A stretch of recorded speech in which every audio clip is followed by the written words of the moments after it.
Ipsos released its largest ever public survey featuring over 5 million data points. To explore these findings from a Hong Kong perspective, we are joined by Adrian Lo from Ipsos. Adrian, based on your findings, what's happening in the Hong Kong business landscape today? According to our Global Trend Report, which is a comprehensive study that has been tracking attitudes, values, and behavior globally since 2014. And as you mentioned, this year we have conducted over 50,000 interviews, collecting millions of data points across 50 markets. Specifically in the APAC region, we have interviewed more than 10,000 individuals across 50 markets, and alone in Hong Kong, we did about 1,000 individual interviews. And in Hong Kong, our finding indicated that with the complex environment influenced by global geopolitical factors, economic pressures, and technological advancement, consumer confidence and optimism are currently quite low. This is mirroring the broader trend across Asia. And in Hong Kong, the data shows that 26% and only 26% of the respondents expressing that they are optimistic about the role in large in the future. It is a little bit lower than the rest of the APACs, but it's much lower compared to some of the developing economies in APAC. Now, with such low confidence, it is important to keep in mind that consumers in Hong Kong may opt to push back large and long-term purchases or continue to be more frugal when it comes to discretionary spending. Now, however, all is not really doom and gloom. In contrast to this pessimism, people are increasingly more turning inward to themselves, focusing on aspects in their lives that they can actually control, such as personal well-being, family, and the immediate environment. This shift reflects a me-first mindset where autonomy and simplicity are prioritized as key coping mechanisms for them. How is the shift toward individualism shaping consumption habits? In our research, we have seen that among various values as consumers associated with individualism, autonomy, simplicity, curiosity, and status are the most pronounced value driving this trend. Personal autonomy, in particular, stands out as the most powerful value we have measured. And in Hong Kong, 79% of respondents identify autonomy as a core value for them. This strong desire for autonomy reflects that a broader shift toward self-determination and control over personal choices, whether you talk about lifestyle, work, and consumption habits. This is especially true amongst the Gen Z and the millennials.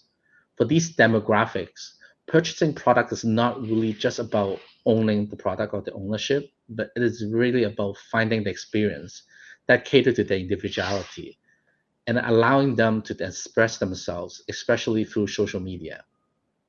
Our data shows that 55% of Hong Kong respondents, and especially those within the Gen Z and millennial age group and those with high income and education level, prefer purchasing products or experiences that they believe will look good on photos that they post online. And this highlights the importance of digital aesthetics and shareability for these consumers.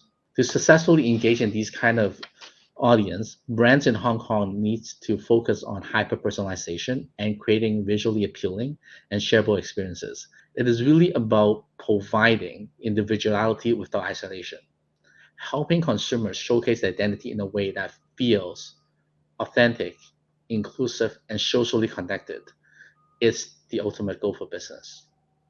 The report mentioned that trust in institutions is at a low point, Adrian. How can organizations rebuild confidence?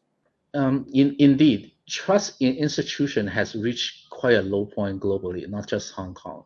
And according to our report, only 44% of the people worldwide trust business leaders in telling the truth. And that's pretty low. In APAC, as an average, this figure is slightly higher at 52%, indicating slightly more confidence in the business leader in the region.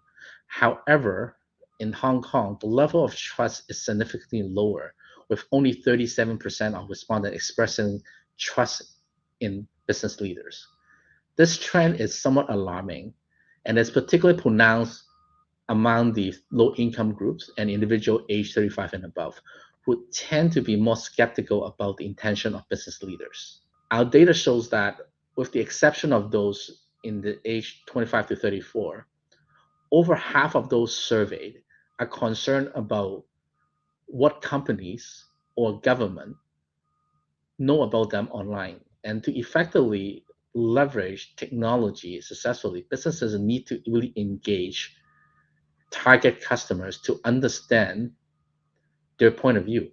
Now, finally, another way to rebuild trust is to really through community involvement. And this is about whether it's supporting local businesses, investing in community projects, or even creating opportunities that directly benefit these demographics.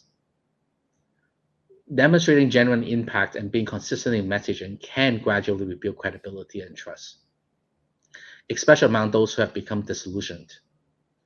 Now, ultimately, trust is earned by showing that business are not just about making profit, but are invested in the well-being and the future of the local population. Thank you very much for your time today, Adrian. Thank you, Simon. I'm really glad to be here, and thank you for inviting us. Again, that was Adrian Lo, Head of Business Consulting at Ipsos Hong Kong. For more news, please visit hongkongbusiness.com.